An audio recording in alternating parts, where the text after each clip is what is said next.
बिस्मिल्लाहिर्रहमानिर्रहीम। अल्लाहुम्मा सल्लि अला सय्यदना मुहम्मद व अला आलि सय्यदना मुहम्मद। अस्सलामु अलैकुम व रहमतुल्लाहि व बरकातुहू। आपका भाई अदनान एक दफ़ा फिर हाज़िर खिदमत है और सिलसिला चल रहा है पेरेंट्स की वालिदैन की फर्माबरदारी के रेफरेंस से। और इस सिलसिले में मैं दो पार्ट्स जो हैं पार्ट नंबर 1 और 2 कर चुका हूँ। वो आपने अगर नहीं देखा वो ज़रूर पीछे जाके देखें ताकि आप तमहीद शुरू से अंडरस्टैंड कर सकें। ये पार्ट जो है पार्ट नंबर 3, इसके अंदर मैं आपसे शेयर करूँगा कि पेरेंट्स क्या कर सकते हैं, कैसे फैसिलिटेट कर सकते हैं अक्लमंदी से, दानाई से, कि उनकी औलाद जो है वो उनकी फर्माबरदार बन जाए। आपको बताऊं, अहमियत तो आपने पीछे देख चुके हैं कि वो क्या है सब्जेक्ट की। अब इसको करने में असल में प्रैक्टिकली कुछ प्रॉब्लम्स आते हैं और वो आपसे शेयर करूंगा कि उनका हल क्या है, पेरेंट्स क्या कर सकते हैं कि वो अपने बच्चों को फर्माबरदार बनाएं। इससे अगली जो पार्ट नंबर 4 हो उसमें फिर मैं जो औलाद है, जो किड्स हैं, जो टीनेजर्स हैं, उनके रेफरेंस से बात करूँगा कि वो कैसे क्या करें तो वो अपने पेरेंट्स के साथ अच्छी तरह से कोप अप कर सकते हैं। सो आइए देखते हैं। अच्छा जी, आपसे अर्ज़ करूं कि जब तक बच्चा जो है वो बच्चा होता है और टिल द एज ऑफ 12 आप कह लें 10-12 साल तक, तो बचपन में जो आपने देखा होगा कि वो एक ऐसी तख्लीक होती है कि वो बच्चा जो है वो बाय नेचर काफ़ी ओबीडियंट होता है अपने पेरेंट्स का। जो वो कहते हैं, जिस तरह कहते हैं, बगैर सोचे समझे वो बच्चा जो है वो फॉलो कर रहा होता है और वो प्यार भी कर रहा होता है अपने पेरेंट्स से। होता ये है कि जैसे ही वो जो बच्चा है वो जब टीन एज में दाखिल होता है, जिसको आप 13 कहते हैं, 13 ऑनवर्ड्स, जो 19 साल तक तकरीबन या 20 तक कह लें मैक्सिमम, ये एज जिसको टीन एज कहते हैं, जो नौजवानी होती है, इसके अंदर क्या हो रहा होता है कि बच्चे के अंदर हार्मोनल चेंजेस आ रहे होते हैं और वो एक दूसरे फेज़ ऑफ लाइफ में एंटर हो रहा होता है, जिस वजह से क्या होता है कि आप देखते हैं कि पेरेंट्स जो हैं वो फील करना शुरू करते हैं कि मेरा बच्चा देखते ही देखते नाफरमाबरदार हो गया है, पता नहीं इसको क्या हो गया, ये बदतमीज़ हो गया, जो है ना वो सरकशी करने लगे। तो बेसिकली होता ये कि पेरेंट्स जो हैं वो उसको उसी तरह ले रहे होते हैं, पहले साल की उम्र से लेके 10, 11, 12 तक वो जिस तरह चल रहा होता है वो पेरेंट्स उसी तरह चल रहे होते हैं और वो उसी तरह चलाना चाह रहे होते हैं। लेकिन वो अक्सर पेरेंट्स ये अंडरस्टैंड नहीं करते कि अब उसके अंदर जो तब्दीलियाँ आ चुकी हैं, हार्मोनल और फिज़िकल, साइकोलॉजिकल ऑल्सो, उसकी रेफरेंस से अब पेरेंट्स को भी मैनूवर करना होता है, असल में अपनी अप्रोच चेंज करनी होती है उनको डील करने के रेफरेंस से, और वो ये कर नहीं रहे होते, वो पुरानी डगर पे चल रहे होते हैं, जिस वजह से फिर प्रॉब्लम आते हैं कंप्लायंस के। बच्चे बात नहीं सुनते, मानते नहीं, समझते नहीं। इस सिलसिले में जो अभी आपसे शेयर करूंगा कि व्हाट पेरेंट्स शुड डू, वो क्या करें कि वो बच्चे की जो टीन एज है उसके अंदर उसको फर्माबरदार रख सकें येट। और फिर आपको बताऊं 20 के बाद जो ऑनवर्ड्स लाइफ है, 20-24 और 24 से ऑनवर्ड फिर आगे जब बच्चा बिलखसूस प्रोफेशनल करियर में डल जाता है और वो जॉब करने लगता है, बिज़नेस करने लगता है, तो उसकी समझदारी में और मैच्योरिटी चली आनी शुरू हो जाती है और अल्टीमेटली उसके लिए भी आसान होता है पेरेंट्स को ओबे करना, फर्माबरदार रहना। सो वहाँ पर भी मसला नहीं आता। सो ना बचपन में मसला होता है, ना आफ्टर 20-25 ऑनवर्ड भी मसला नहीं होता, और 40 के बाद तो वैसे ही वो कमाल हो चुका होता है। चूँकि वो बच्चा खुद पेरेंट बन चुका होता है तो वो अपने पेरेंट्स को बहुत अच्छी तरह समझने लगता है और झुक जाता है दिल से। सो मेन जो प्रॉब्लम आता है वो इस लाइफ स्पैन में है, ये जिसको टीन एज कहते हैं। सो टीन एज के जो नॉन कंप्लायंस के प्रॉब्लम्स हैं पेरेंट्स के साथ, वो आपसे इस सिलसिले में उसकी जो है वो शेयर करूँगा। अब इसमें पेरेंट्स की क्या रिस्पॉन्सिबिलिटीज़ हैं, वो क्या करें, ख़ुद को कैसे चेंज करें कि वो टीन एज में भी बच्चे को अपना जो है फर्माबरदार रख सकें, वो आपसे शेयर करता हूँ। जी, इस सिलसिले में जो पहली बात आपसे शेयर करूँ आपको शॉकिंग लगेगी, आप हैरान होंगे और आप शायद नहीं मानेंगे, लेकिन आहिस्ता आहिस्ता बात समझ में आएगी। आपको बताऊं कि औलाद को नाफरमान बनाने में जिसका हाथ होता है ना, वो पता कौन होता है? वो पेरेंट्स खुद होते हैं। अब आप कहेंगे ये देखो इसको, ये कहाँ से क्या बात कर रहा है, उल्टी बात कर रहा है। लेकिन मैं आपसे अर्ज़ करूं कि बहुत ज़्यादा मुशाहदात के बाद मैं इस नतीजे पे पहुंचा हूं। मुझे भी इन बातों का पता नहीं था, लेकिन इंसान पेरेंट्स बनता है, फिर देखता चला जाता है। ऑब्ज़र्वेशन जो लोग ऑन रखते हैं वो लोग इन चीज़ों को समझ सकते हैं कि औलाद को नाफरमान बनाने में पेरेंट्स का अपना हाथ होता है, और वो इस तरह की चीज़ें करते हैं जिस तरह के जो कंड्यूसिव होती हैं, जो इन्वायरमेंट पैदा करती हैं कि बच्चा नाफरमान बने। सो वो मैं आगे आपसे शेयर करता हूँ वो क्या चीज़ें हैं और क्या करना है और क्या नहीं करना, देखते रहिए। इसमें जो पहली रीज़न है वो ये है कि जब भी, ये मैं पहले शेयर कर चुका हूँ आपसे, बात ऊपर कर चुका हूँ कि जो बच्चा होता है छोटा, 1 साल की उम्र से 10-11-12 साल की एज तक, उसकी फ़िज़िकल जो है वो और हार्मोनल स्टेटस और होता है, जिसकी वजह से उसको डील करना और उसको इत्तबा में लाना आसान होता है। पेरेंट्स बहरहाल हर गलती भी इवन कर रहे होते हैं, लेकिन उसके बावजूद भी वो बच्चा मान रहा होता है और वो चलता चला जाता है। प्रॉब्लम स्टार्ट होता है जब वो टीन एज में 13 एंड प्लस में दाखिल होता है, तब जाके गड़बड़ होनी शुरू होती है। और उसमें बच्चे का कोई कसूर नहीं होता, उसके अंदर फिज़ियोलॉजिकल और हार्मोनल चेंजेस आ रही होती हैं, और वो उनकी वजह से थोड़ा ख़ुद को अक्लमंद भी समझना शुरू करता है, ज़ी शऊर समझना शुरू करता है, और वो आर्ग्यू करता है, और इस तरह की चीज़ें होती हैं। अब मैं क्यों कहता हूँ पेरेंट्स का कसूर है कि वो उसको फर्माबरदार नहीं बना पाते, क्योंकि पेरेंट्स बेसिकली वो ये सीखते ही नहीं हैं कि अब जो बच्चे के अंदर जो चेंजेस आई हैं, इनकी वजह से अब इसको कैसे डील करना है। ये असल में बड़ी इसका ट्रेनिंग से और सीखने सिखलाने से ताल्लुक़ है। अगर आप पुरानी डगर पे एज पेरेंट्स चलते रहेंगे तो अब आप टीन में उसको उस तरह हैंडल नहीं कर सकते जिस तरह आपने बचपन में किया है, और उसको नाफरमान आप ही बना देंगे। किस वजह से? आपकी कम इल्मी और कम अकली की वजह से। दैट इज़ वाई मैं कहता हूँ पेरेंट्स का कसूर होता है कि बच्चे नाफरमान बनते हैं। सो बेसिकली अब आपको सीखना शुरू करना है कि हम कैसे अपने जो टीनेजर्स होते हैं उनको कैसे डील करना होता है, और उनको कैसे परवान चढ़ानी होती है, और उनको कैसे फर्माबरदार बनाना होता है। इस सिलसिले में मैं आपसे अर्ज़ करूं कि मैंने भी काफ़ी कुछ जो भी पढ़ा देखा सुना वो आपसे भी शेयर करूंगा, लेकिन इस सिलसिले में 2 अहम शख्सियात हैं हमारे पाकिस्तान की, वो आपसे शेयर करता हूं। एक ERDC चैनल चलाते हैं, सलमान सदीकी साहब, कराची से उनका ताल्लुक़ है। इस सब्जेक्ट के ऊपर बिलखसूस उनकी बहुत रिसर्च है और बहुत काम है यूट्यूब फेसबुक के ऊपर।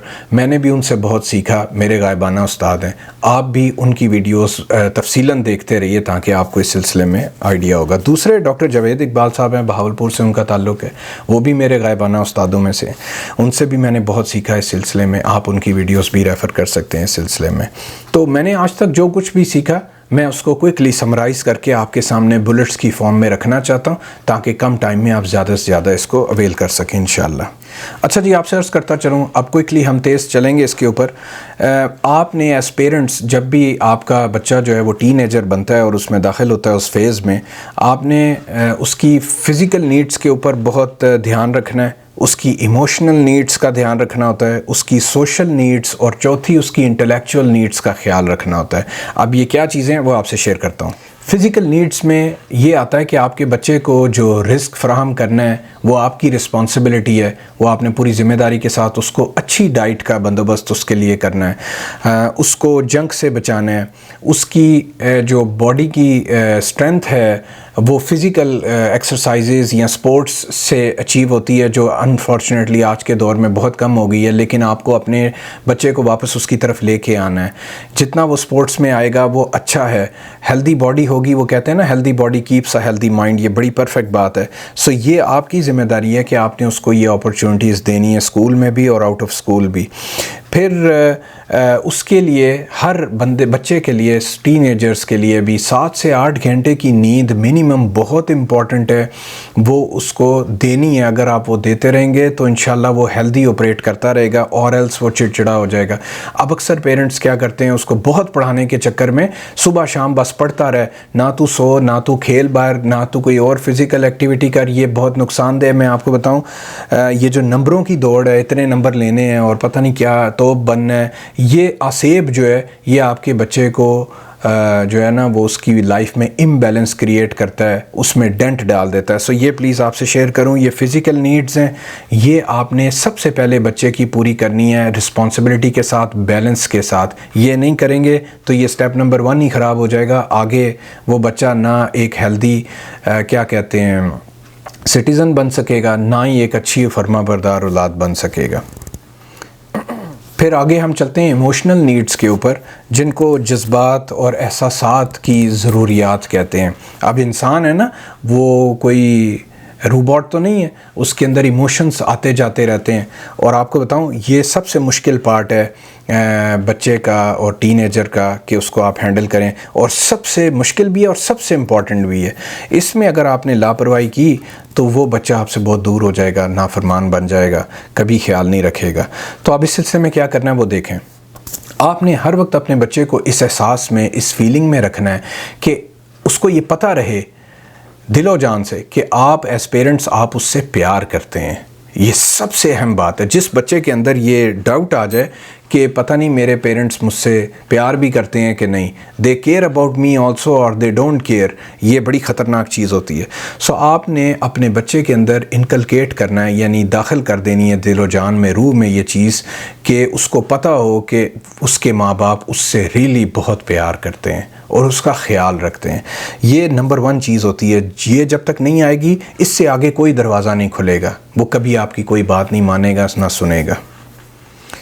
फिर इसमें हम कहते हैं कि अनकंडीशनल लव जो है और केयर जो है वो आपको देनी होती है। ये क्या होती है? गैर मशरूत।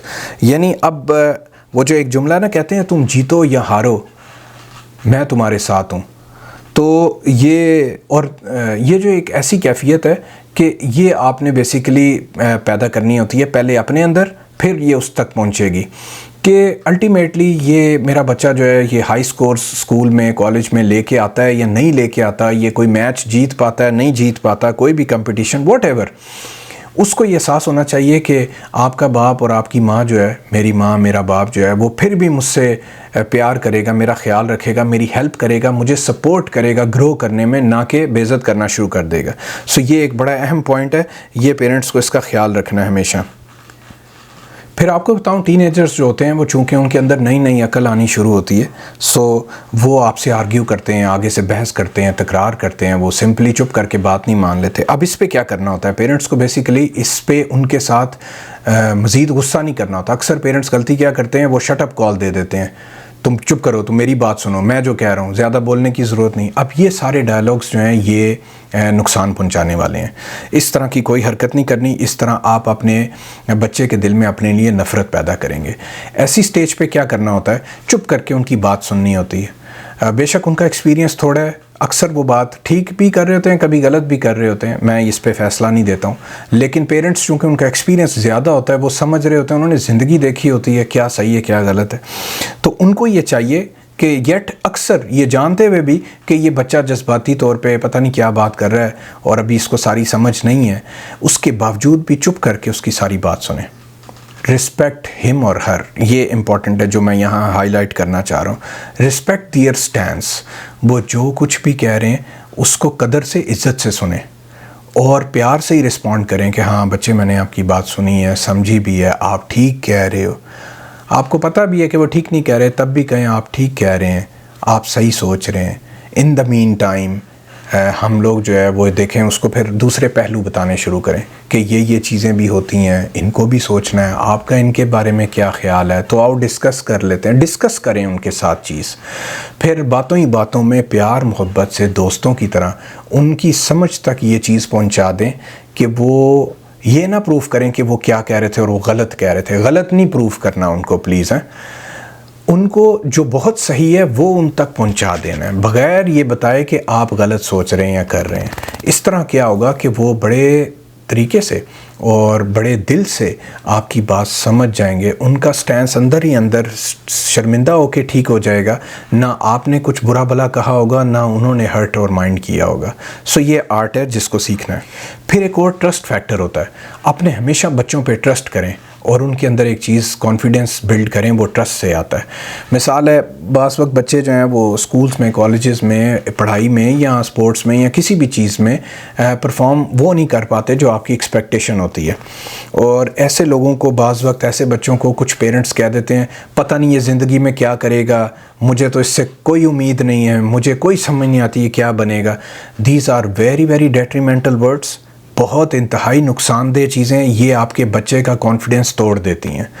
सो ये कभी नहीं करना और ट्रस्ट करना है उन पे, और उनको भी ट्रस्ट की फीलिंग देनी है कि मेरे माँ बाप को मुझ पे ट्रस्ट है, भरोसा है कि मैं कुछ ज़िंदगी में कर सकता हूँ।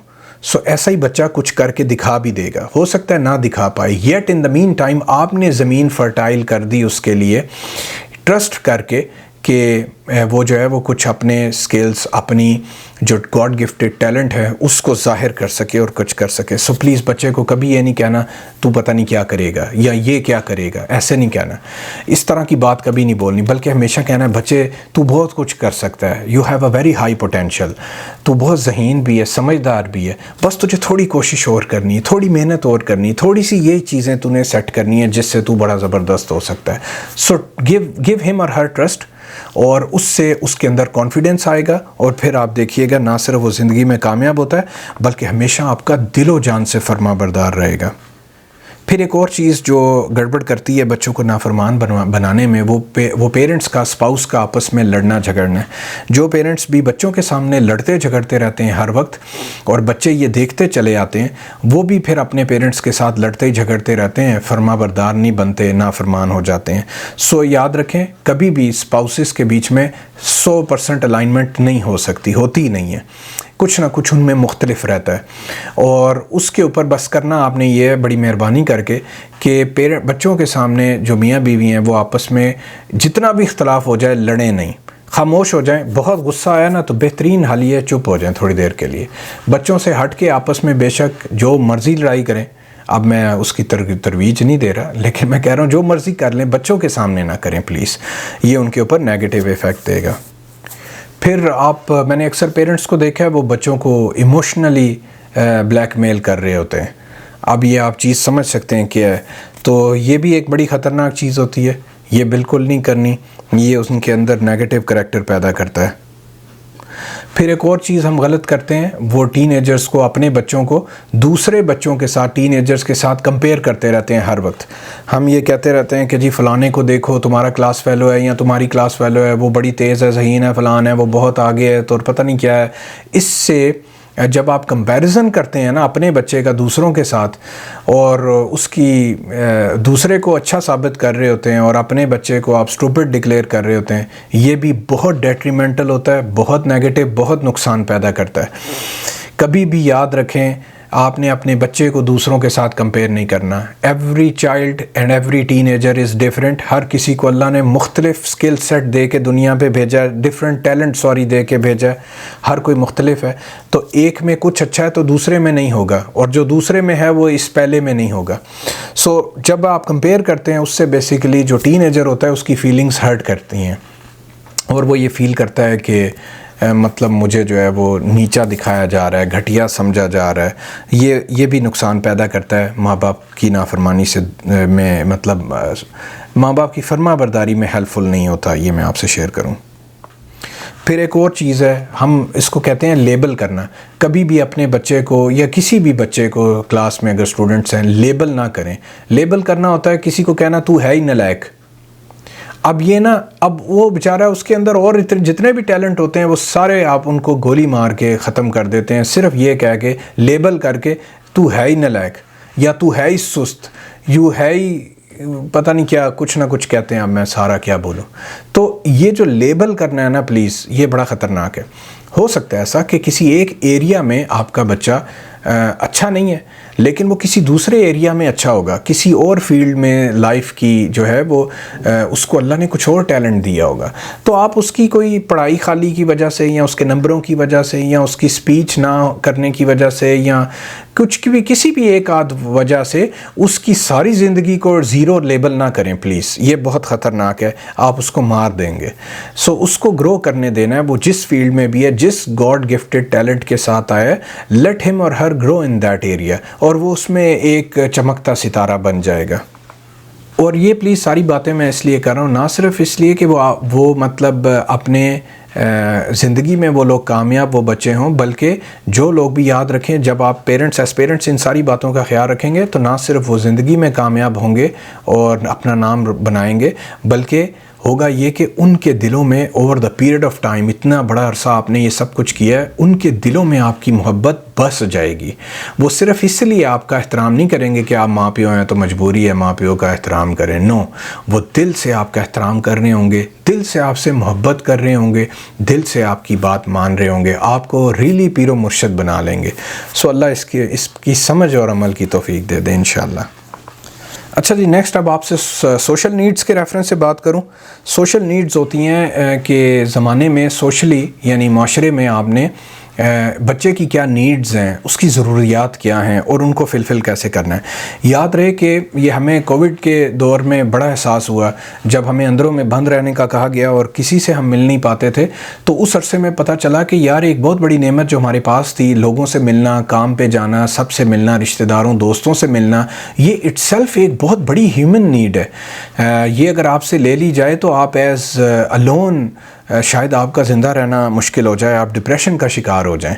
सो ये बच्चों की भी, टीनेजर्स की भी जो सोशल नीड्स हैं, यानी उनके दोस्तों के साथ उनका मिलना मिलाना, हैंग आउट्स करना, पार्टीज़ वगैरह करना, जिस किस्म की भी जो भी ये मतलब चीज़ें होती हैं हदूद के अंदर रह के, ये सारा उनको अलाउ करना चाहिए। हमारे पेरेंट्स करते क्या हैं, यहाँ आपको जल्दी से बताता जाऊँ गलती क्या करते हैं कि जी चूँकि मैं अपने बच्चे को कोई इंजीनियर, डॉक्टर और एक और कुछ टॉप चीज़ बनाना चाहता हूँ, तो उसको बहुत ज़्यादा पढ़ना है और हर वक्त पढ़ना है और सिर्फ पढ़ना है और कोई काम नहीं करना, बाहर जाना, किसी से मिलना, ये वेस्टेज है टाइम का और फलाना। तो आपको अर्ज़ करूँ कि विद ड्यू रिस्पेक्ट, मैंने भी अपनी ज़िंदगी में इंजीनियरिंग कर रखी है, आप मेरा इंट्रोडक्शन देख सकते हैं बाद में डिटेल में। मैं आपसे अर्ज़ करूँ कि हर वक्त पढ़ते रहने से सिर्फ आप जो है वो करियर में सक्सेसफुल नहीं होते। यस, मैं ये भी नहीं कहता कि आवारागर्दी करते रहने से आप सक्सेसफुल होते हैं, ये दोनों एक्सट्रीम्स हैं। सो अर्ज़ करूँ कि बच्चे को पढ़ते रहने दें, पढ़ाते रहें, उसको पढ़ने पे फोकस दें, सारा कुछ करें। इन द मीन टाइम हफ्ते में कुछ टाइम उसका ऐसा एक वीक में होना चाहिए कि जिसमें वो लोग अपने आप को, अपने दिमाग को, दिल को रिलैक्स कर सकें, थोड़ा सा पढ़ाई से हट के लोगों के साथ, दोस्तों के साथ मिलें, हैंग आउट्स करें। उससे उनकी सोशल नीड्स जो हैं वो पूरी होती हैं, बच्चा हेल्दी रहता है, उसका दिमाग हेल्दी रहता है, उसकी रूह हेल्दी रहती है, वो सोशली अवेयर हो जाता है, वो ज़्यादा सीखता है लोगों के साथ कैसे रहना है। अक्सर लोग जो तन्हाई में सारी उम्र जिन्होंने गुजारी होती है, वो लोगों में हंसी का और मजाक का सबब बन जाते हैं। लोग उनका मजाक उड़ाते हैं कि यार इसको ये भी नहीं पता। वो बेसिकली क्या होता है, वो सोशली अवेयर नहीं होता, सोशल इंटेलिजेंस नहीं आती ऐसे बच्चों में जो सिर्फ पढ़ते रहते हैं बस साला साल। सो उनको थोड़ा सा प्लीज़ उनकी ये सोशल नीड्स का ख्याल रखें, ताकि उनकी जो एक और डायमेंशन है ना, सोशल इंटेलेक्चुअल डायमेंशन, उसमें तरक्की आती है और बढ़ोतरी आती है, वो इम्प्रूव करते हैं, वो बेहतर होते हैं, समझदार बनते हैं, लोगों के साथ उठना बैठना जीना सीखते हैं। सो ऐसे ही लोग जो हैं, ऐसे बच्चे जो हैं, वो अपनी ज़िंदगी में हमेशा कामयाब होते हैं, याद रहे। और आपको ये भी अर्ज़ करूं, वो आपके ज़्यादा फर्मा बरदार होते हैं, क्योंकि उन्होंने वो दुनिया को देख रहे होते हैं, वो अक्ल पा रहे होते हैं, वो समझ रहे होते हैं, और आप भी चूँकि उनको अलाउ कर रहे होते हैं ये एक्टिविटीज़ करने के लिए, इसलिए उनके दिल में आपकी मोहब्बत आती है कि यार मेरी माँ या मेरा बाप इतना अच्छा है कि वो मुझे अलाउ करता है मेरे दोस्तों के साथ भी उठने बैठने को, हैंग आउट करने को, बर्थडे पार्टीज़, दूसरी तीसरी वॉट एवर, वो सब करने में। तो वो बच्चा भी फिर आपकी बात, जब आप उसकी बात ये मानते हैं ना उसकी सोशल नीड्स के लिए, तो जब फिर आप भी उसको पढ़ने को बोलेंगे तो वो भी आपकी बात मानेगा, और वो दिल से, क्योंकि ये गिव एंड टेक प्रोसेस है बेसिकली, तो वो दिल से आपकी बात मानता है, फर्मा बरदार बनता है। सो इस तरह आपने अपने बच्चे को फर्मा बरदार बनाना होता है। फिर आपसे इस सिलसिले में ये चीज़ अर्ज़ करूं कि अपने बच्चे को उसके लिए कुछ अपॉर्चुनिटी पैदा करें कि वो अच्छी सोसाइटी, कंपनी में बैठ सके, कुछ अल्लाह वालों की महफ़िलों में, जहाँ पे अल्लाह की बात, नबी की बात सुनने को मिलती है, वहाँ उनको बैठने का मौका भी दिया करें। सो एट टाइम्स महीने में 1 दफ़ा 2 दफ़ा, जिस तरह आप बेहतर समझें, वो जाके बैठें ऐसी महफ़िलों में, अल्लाह की बात सुने, नबी की बात सुने। ये भी सोशल नीड्स में है, और उससे भी उनकी ग्रूमिंग में, अपब्रिंगिंग में, इंटेलेक्चुअल कैपेबिलिटी में फ़र्क आएगा, बढ़ोतरी आएगी। सो ये प्लीज़ ज़रूर करें। अबव एवरीथिंग, आप अपने बच्चे के साथ हमेशा दोस्त बन के रहें। ये मैं आपसे अर्ज़ करूँ, माँ बाप बन के ना रहें। टीनेजर की स्पेसिफिकली बात कर रहा हूँ। अगर आप उसके ऊपर अथॉरिटेटिव स्टाइल में रहेंगे कि मैं तेरा प्यो हाँ, मैं माँ, मेरी गल इसलिए ही सुन, तो इसलिए आपकी वो बाप की बात नहीं सुनेगा। आप उसके साथ दोस्त बन के रहें, उसको फील हो कि ये मेरा दोस्त है। जैसे मैं दोस्त से खुली बात कर लेता हूँ या कर लेती हूँ, इस तरह मैं अपने माँ बाप से खुली बात कर लेता हूँ या कर सकता हूँ या कर सकती हूँ। ये एहसास जो है ये आपके बच्चे के अंदर ऐसी ज़बरदस्त चीज़ पैदा करेगा कि ना सिर्फ वो फर्माबरदार हो जाएगा, बल्कि अपने किसी भी कल को किसी भी प्रॉब्लम में वो आप पे ट्रस्ट करके, बजाय बाहर के इधर उधर के कुछ निकम्मे दोस्तों से जाके डिस्कस करे, वो आपसे आके डिस्कस करेगा, क्योंकि वो अपने माँ बाप को भी एक अच्छा दोस्त समझता है। अच्छा जी, फिर नेक्स्ट जो चौथी बड़ी चीज़ है जो पेरेंट्स ने अपने बच्चों को देनी होती है, जिससे वो काबिल बनते हैं और फर्माबरदार भी बनते हैं, वो इंटेलेक्चुअल नीड्स हैं।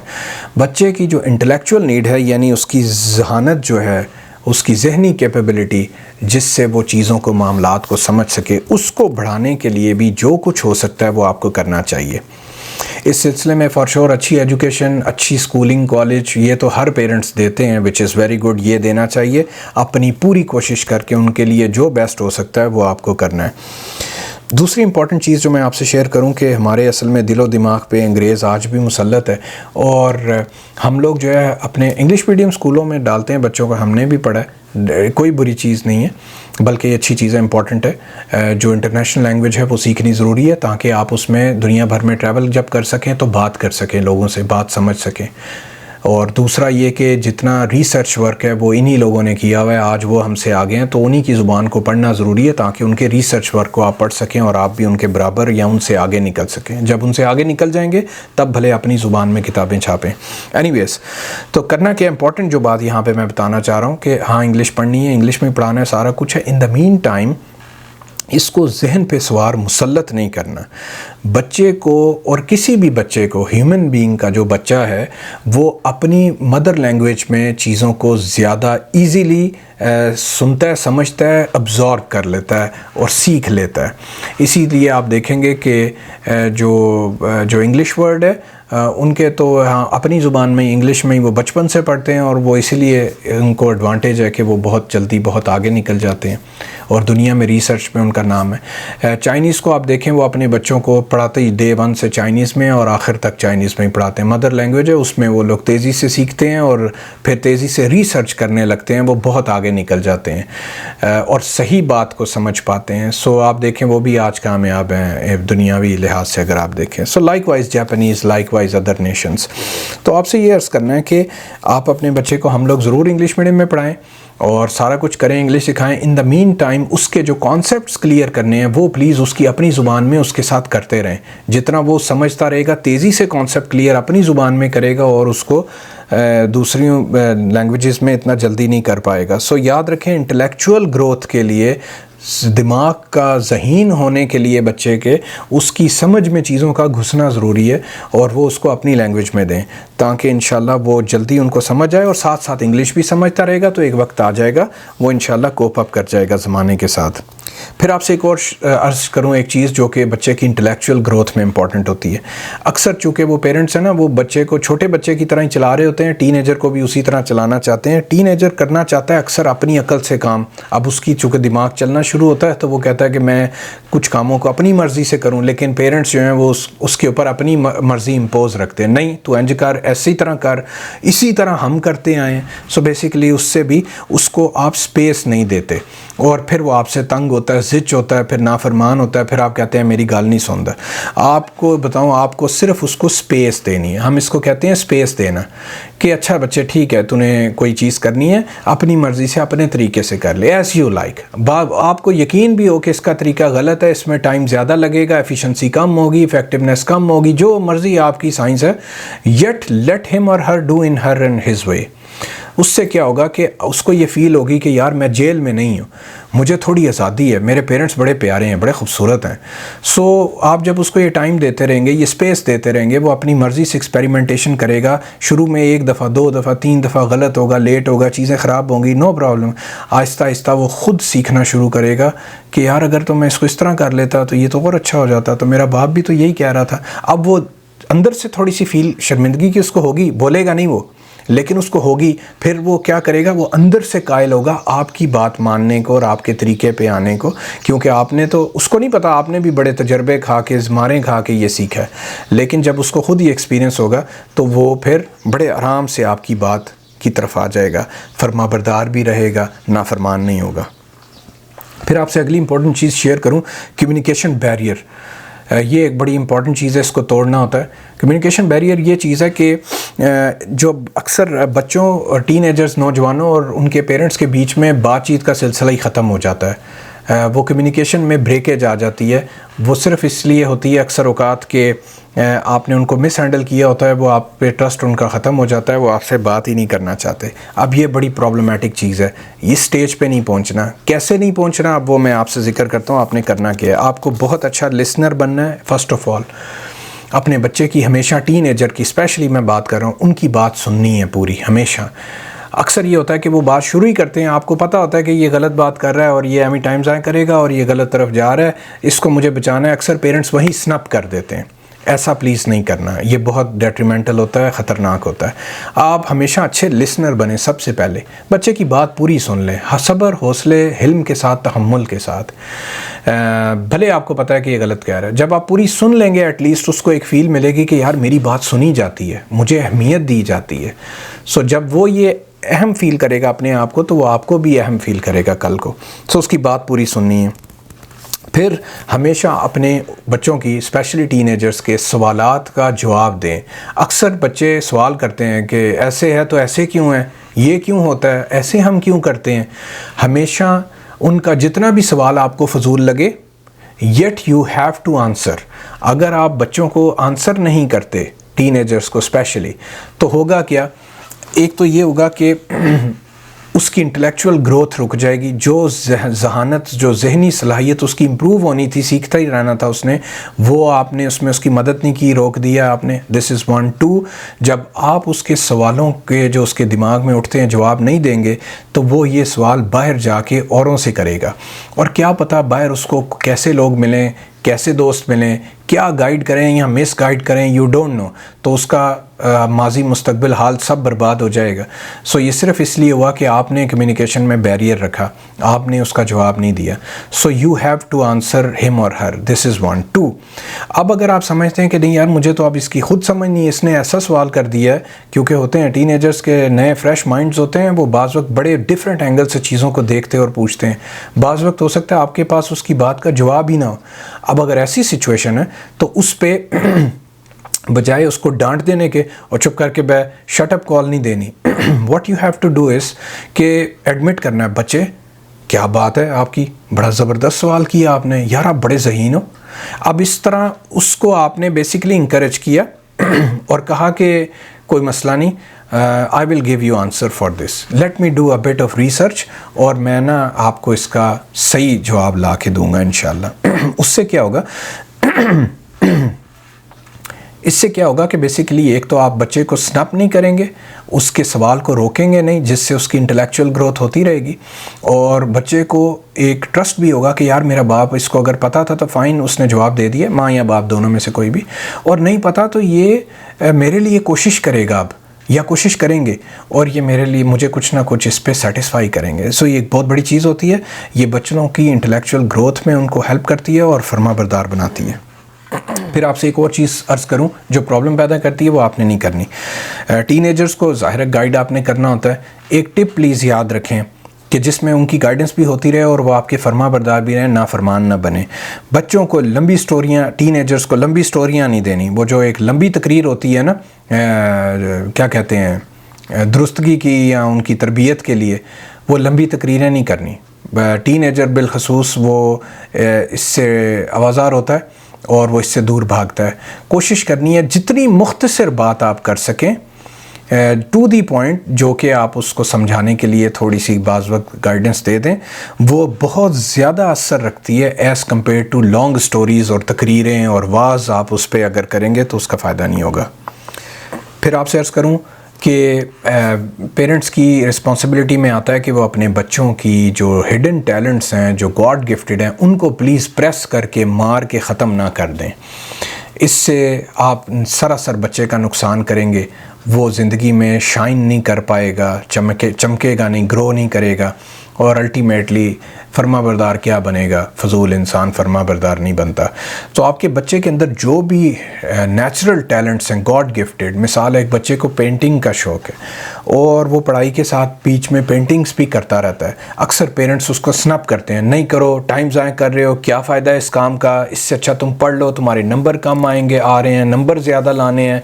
तो अब वो होगा क्या, इन सारी हरकतों से उसके अंदर एक टैलेंट था जिसको आप सप्रेस कर देंगे, वो भी शौक़ से नहीं पढ़ेगा। आपने उसको उसके शौक़ का काम नहीं करने दिया, वो भी आपके शौक़ का काम और अपनी इम्पोर्टेंस, अपनी ज़िंदगी के लिए अहमियत का काम जो कि तालीम है या पढ़ाई है, वो नहीं लेगा, नहीं करेगा दिल से। सो प्लीज़ अर्ज़ करूँ कि अगर उसको आप चाहते हैं कि वो अच्छा पढ़ता रहे और फर्माबरदार रहे, तो उसकी पसंद की चीज़ें उसको करने दें, थोड़ी थोड़ी बीच में, कभी कभार इस तरह, मतलब थोड़ा स्लॉट दें, थोड़ी टाइम दें, थोड़ी स्पेस दें, ताकि वो अपने टैलेंट का इजहार भी कर सके, फिर उसमें वो खुश रहेगा तो आपका फर्माबरदार भी रहेगा। और कोई बैद नहीं है कि उस टैलेंट में अगर वो वाकई बड़ा स्ट्रॉन्ग गॉड गिफ्टेड टैलेंट है तो वो आपको उसमें वो चलते चलाते कल को बहुत चमकता सितारा फलक पे ज़ाहिर हो, ज़हूर उसका हो। जिस तरह के आज आप बहुत कुछ बड़े नाम हैं जिनको जानते हैं ज़माने में, वो इसलिए हो पाए कि उनके पेरेंट्स ने, उनके टीचर्स ने उनके टैलेंट को सप्रेस नहीं किया, दबाया नहीं, बल्कि फलने फूलने दिया। So you have to do this also. फिर आप देखेंगे आपका बच्चा किस कदर फर्माबरदार बनता है आपका। फिर आपसे अर्ज़ करूं, हम लोग एक चीज़ और गड़बड़ करते हैं दुनिया की दौड़ के पीछे। एक्चुअली हम ये कर रहे होते हैं कि बच्चे को स्कूल, अच्छा कॉलेज, अच्छी यूनिवर्सिटी, सिर्फ दुनियादारी और कल को पैसा कमाने के रेफरेंस से जो तालीम है उसके ऊपर तो फोकस बहुत ज़्यादा रखते हैं कि कल को ये बहुत अच्छा पैसे कमाने वाला कारीगर बन जाए। लेकिन उसके साथ पैरेलल में जो स्पिरिचुअल वर्ड की तालीम है, जिसको मैं दीनी तालीम कहता हूँ, जो कुरान की तालीम है, हदीस की तालीम है, नबी सल्लल्लाहु अलैहि वसल्लम की ज़िंदगी का जो सीखने का मामला है, ये हम नहीं उन बच्चों को देते, जिसकी वजह से क्या होता है वो सिर्फ फिज़िकल वर्ल्ड में ही जीना और उसमें कामयाब होना सिखा देते हैं, और वो मटीरियलिस्टिक ज़रूर हो जाता है और कल को आपका भी नाफरमान होता है, क्योंकि ही डोंट वांट और she don't want old age parents. वो उनके लिए सिर्फ बोझ होते हैं, उनकी फर्माबरदारी तो बड़ी दूर की बात हो जाती है। लेकिन अगर आप अपने बच्चे को दुनियावी तालीम के साथ, जो कि दुनिया में रहने के लिए, सर्वाइव करने के लिए ज़रूरी है, उसके साथ साथ अगर स्पिरिचुअल जो वर्ड की तालीम है कुरान और हदीस की, वो भी देते रहते हैं इक्वली, तो होगा ये कि आपका बच्चा ना सिर्फ फ़िज़िकल डायमेंशन में अच्छा ग्रो करेगा, वो अपनी ह्यूमन जो क्या कहते हैं फैकल्टी है ना एक स्पिरिचुअल डायमेंशन की, उसमें भी बहुत अच्छा ग्रो करेगा और जिस्मानी, रूहानी और जहनी तौर पे एक मजबूत और कामिल इंसान बन के सामने होगा। और ऐसे ही लोग जो हैं वो पेरेंट्स के फर्माबरदार बनते हैं। मैं आपसे बता दूं, आप जिस भी बुरी हालत में पहुंच जाएं बुढ़ापे में, जिन बच्चों के, जिन इंसानों की रूहानी नशो नुमा भी हुई हुई है, उनके लिए आसान होता है पेरेंट्स की फर्माबरदारी करना। एक वाक़या भी हज़रत उमर के पास एक बंदा आया और वो कहने लगा मेरा बच्चा जो है, लड़का है, वो ऐसा है, बदतमीज़ है, नाफरमान है, फ़लान है, दिमाग है, बड़ी उसने शिकायतें की। तो हज़रत उमर ने उसको पूछा कि क्या तुमने अपने बच्चे को दीन की तालीम दी है, कुरान की और नबी सल्लल्लाहु अलैहि वसल्लम की ज़िंदगी की? तो वो कहने लगा कि नहीं, मैंने इस पर कुछ नहीं किया। तो फरमाया कि फिर और तू क्या चाहता है, यही होना था तेरे साथ जो हो रहा है। सो ये एक वाक़या हिस्ट्री में है, इससे हमें सबक हासिल करना चाहिए। फिर आपसे अब एक और इम्पॉर्टेंट चीज़ शेयर करूं, अगर आप चाहते हैं आपका बच्चा आपका फर्माबरदार बने, सो आपको क्या करना है, आपको ये चीज़ मुंह से नहीं बोलनी, अपनी ज़िंदगी में एग्जिबिट करके दिखानी है। जब आप भी अपने पेरेंट्स जो कि 70-80 साल के होंगे, आपकी मतलब ज़ाहिर है अब आप बच्चों वाले हैं, टीनेजर्स वाले हैं, और आप बीच में और आपके पेरेंट्स हैं, तो वो भी बड़ी उम्र के होंगे फॉर श्योर। अब जब आप ख़ुद अपने पेरेंट्स से प्यार करेंगे, मोहब्बत करेंगे, अदब से बात करेंगे, उनकी खिदमत करते रहेंगे, और आपका बच्चा हर वक्त आपको ये करता देख रहा होगा, तो आपके बिन कहे वो आपका फर्माबरदार हो जाएगा, बिन कहे। सो रोल मॉडलिंग बेसिकली करनी होती है। सो आप ख़ुद करते रहेंगे, इंशाल्लाह आप देखेंगे आपके बच्चे में भी ये चीज़ आ जाएगी। फिर आपसे एक और चीज़ अर्ज़ करूं कि अक्सर हम टीनेजर की, अपने नौजवान बच्चे की गलतियों के ऊपर बुरी तरह डांट डपट करते हैं या पनिश करते हैं। आपको अर्ज़ करूं, ये भी प्रॉब्लम पैदा करेगी। होगा ये कि वो आपका ना सिर्फ नाफरमान होगा, वो आपसे दूर भाग जाएगा, आपसे झूठ बोलना शुरू करेगा, क्योंकि उसको पता है सच्ची बात बताऊंगा मार पड़ जाएगी और बेइज्जती हो जाएगी। So what you have to do please, आप ज़हन में रखें कि आप ख़ुद भी परफेक्ट नहीं हैं। एज़ पेरेंट्स आपसे भी गलतियाँ होती हैं। आपको अगर अल्लाह की बारगाह में खड़ा किया जाए तो आप शर्म से सर ना उठा सकें। सोर्स करूं कि बच्चे से भी ये गलती होती हैं और कई गलतियां होती हैं, बाप से भी ज़्यादा होती हैं क्योंकि उसको तो पता भी नहीं कई चीज़ों का। उस पर बेसिकली पेरेंट्स को क्या करना है, अगर वो चाहते हैं कि उसका बच्चा उसका फरमाबरदार बन जाए, आप बच्चों की गलतियों पे उनको स्नप ना करें, उनको बेइज्जत ना करें, सज़ा ना दें, बहुत ज़्यादा जो है ना वो गड़बड़ ना करें, बदतमीज़ी उनके साथ। What you have to do is के उसको सिर्फ इतना एहसास दिलाएं, बच्चे ये ना तुमने गलत कर दिया है और इस वजह से गलत है, वजह भी बताएं क्यों ये गलत है, ताकि उसको समझ आए कि ये गलत है तो क्यों है। और फिर कि अच्छा चलो कोई बात नहीं, तुम्हें पता नहीं था, this is your first time, भले उसकी ये 10वीं दफ़ा भी हो, आप उसको कहें it is your first time, please इसको आइंदा ना करना, ये चीज़ तुम्हें नुकसान देगी, मेरा कोई नुकसान नहीं है, तुम्हें नुकसान होगा, तुम्हारी ज़िंदगी नफ़ों से दूर हो जाएगी। सो उसको प्यार से ये समझाते रहें, फिर भी गले लगाते रहें। मैंने खुदा वालों को देखा है, मेरी तरह के बड़े बड़े गुनाहगार भी जो हैं उनको वो गले से लगाते थे। So what I have seen is कि ये एक ऐसी चीज़ है, अगर पेरेंट्स करें तो बच्चा जो है वो गलती करता रहेगा, करेगा भी, समझना भी शुरू हो जाएगा कि ये गलत है। येट वो जब देखेगा कि यार फिर भी मेरे माँ बाप मुझसे प्यार करते हैं, वो मुझे समझाते भी रहते हैं, प्यार भी करते रहते हैं, नफ़रत नहीं करते, धुतकारते नहीं हैं, घर से निकाल दूंगा, ऐसा कुछ नहीं करते। सो होगा ये कि एक दिन ज़रूर आएगा, ये मैं आपसे अर्ज़ करूं, ये मेरी आंखों ने देखा है, एक दिन ज़रूर आएगा कि वो बच्चा, उसके दिल में आपकी मोहब्बत बेइंतहा हो जाएगी कि यार ये क्या माँ बाप हैं, मैं जो भी करता हूँ ये मुझसे प्यार करते हैं, ये समझते भी हैं गलत है, मुझे कहते भी गलत हैं कि ये गलत हो गया, फिर भी मुझसे प्यार करते हैं। तो एक दिन दिल से उसके अंदर से ये बुराई निकल जाएगी, ये गलतियाँ, ये खामियाँ, ये कोताहियाँ करनी चली जाएंगी। क्यों?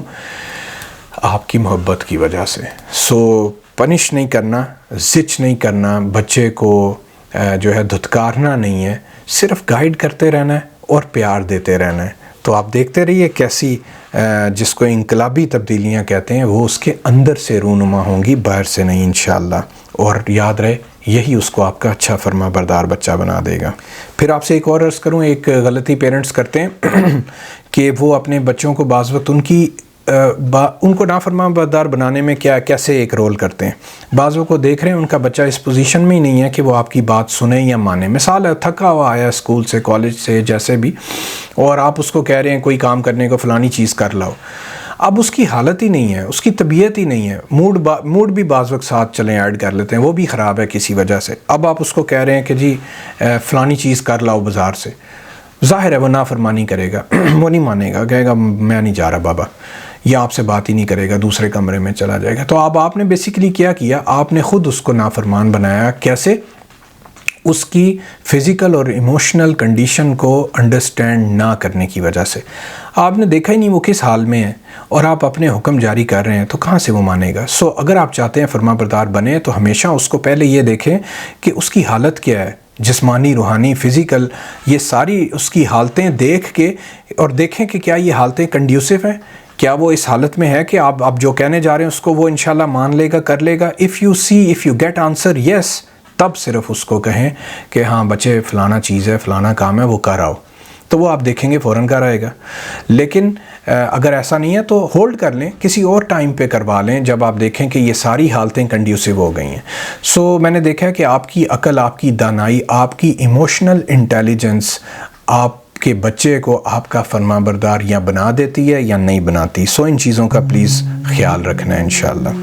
सो आपसे बड़ी माज़रत चाहता हूँ, बहुत लंबी हो गई बात लेकिन बड़ी अहम थी, तो मैं इसको यहाँ ख़त्म करता हूँ। अगला जो पार्ट नंबर 4 हो उसके अंदर अब मैं ये शेयर करूँगा कि बच्चों को फरमाबरदार बनने के लिए टीनेजर्स को क्या करना चाहिए। अब उनकी भी बात करूँगा, पेरेंट्स की बात कर चुका, ताकि वो भी इनको समझ के जब चलेंगे और पेरेंट्स भी समझ के चल रहे होंगे, आप यकीनी तौर पे देखेंगे कि आपकी औलाद फरमाबरदार बन जाएगी, कामयाब हो जाएगी इंशाल्लाह। सो देखते रहिए, तब तक के लिए इजाज़त दें। अल्लाह मेरा और आपका हामी और नासिर हो। अस्सलामु अलैकुम वरहमतुल्लाहि वबरकातुहू।